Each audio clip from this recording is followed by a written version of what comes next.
In this video I'm going to make an end grain cutting board, and I'll walk you through the steps and then at the end talk about why it's beneficial. So you're going to start by just making sure you cut all your wood to the same length.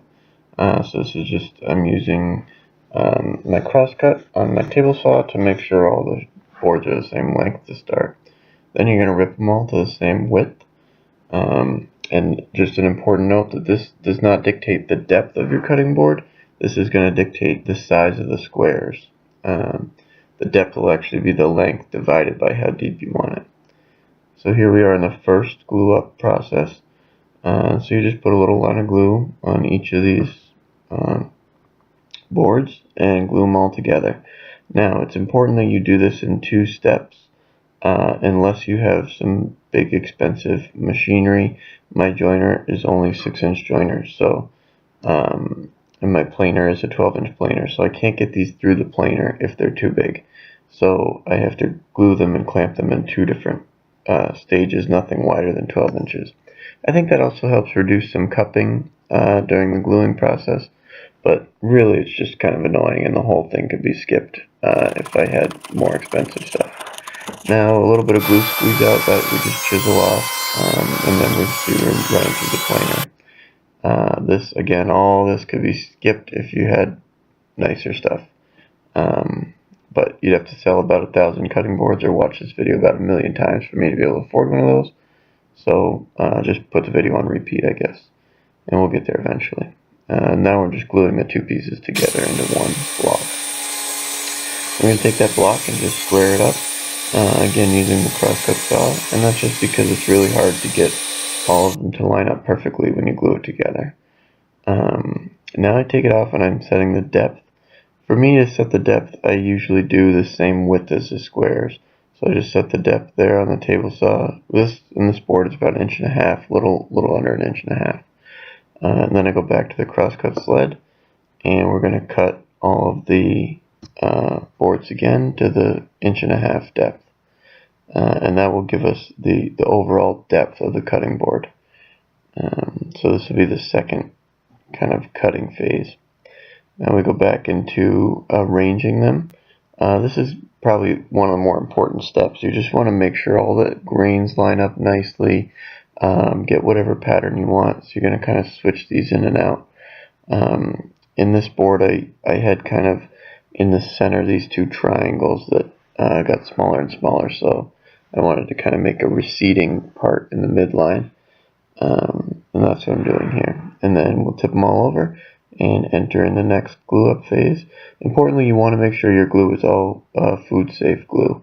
It should say on the label there are 1,000,000 different varieties, but that's an important part because you use a lot of glue in these boards. So you want to make sure that they're food safe. And here I am trying to mess with the clamps. The most important part of gluing is the setup. You'll see later this actually doesn't work out very well for me. I still struggle with my glue ups. I'm working on that. But you can just glue them all up. These should be all exactly the same depth.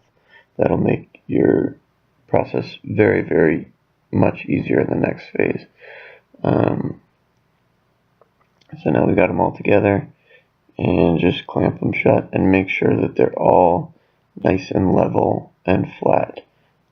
You want this part to be as even as possible, because after this we'll square up the ends again, and then you cannot run end grain through a planer. You have to sand it down.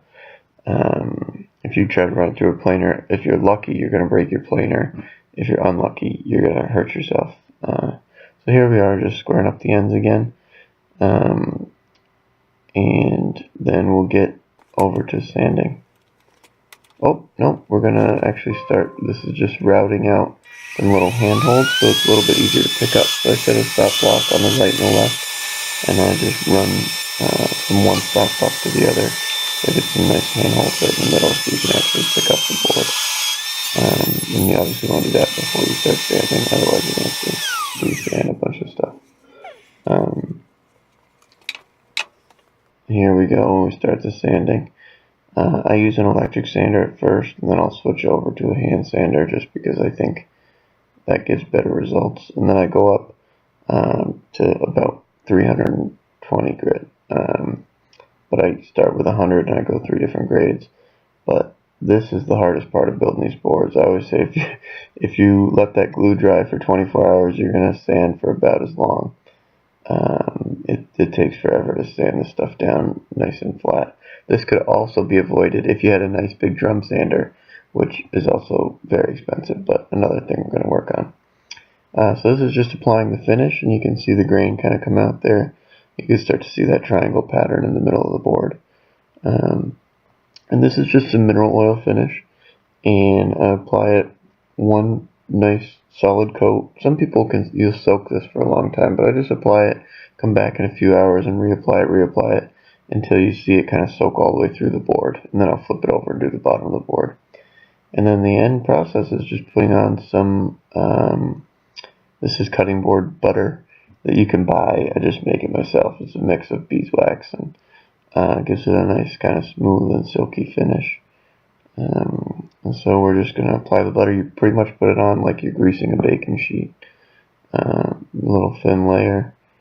And then just as a final touch, you'll see me here smooth it all out, and then I attach these little feet to the base of the board, which just gives it a little bit more height, makes it easier again to pick up and move around the kitchen. So that's pre-drilling the holes for the feet, and then put the feet on. Here's a picture of the final product. And we'll have a couple more screenshots, and then I'll go through kind of the advantages of end grain versus flat grain cutting boards. So I just want to talk about briefly the advantages of an end grain cutting board and why you would want them. And so to do that, I'm going to use this broom as an example of the grain of the wood. So in a standard cutting board, it's lying like this. So the grain, this is your standard cutting board. That grain's actually pointing out towards you. Or if we lie the board flat, the grain is lying like that.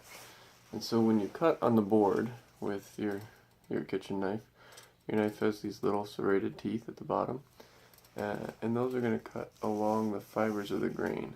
And what that does is it cuts into the grain and can actually, over time, will dull your knife somewhat and leave these deep scratches and gouges in the grain where bacteria can harbor.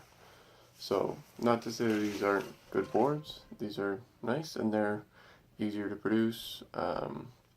They take about 1/8 of the amount of wood, and they'll last forever. It's nice, good hardwood, but it will get scratched up pretty quickly. Versus in an end grain board, because we turned all of those little blocks, the grain is actually facing up towards you like that. And so as you take your knife and cut down it, it slides into the grain and then comes back out, and the grain kind of just collapses back on itself. And so you still ultimately get little scratches in the board, but it's very much more resilient, and it will all kind of come back together and not leave these deep gouges and harbor bacteria. So it's easier to clean. It doesn't dull your knives as much because they go down through the grain, and ultimately it'll last a whole lot longer if you take care of it and you add cutting board, butter, and don't put it in the dishwasher. An end grain board will last pretty much your whole life.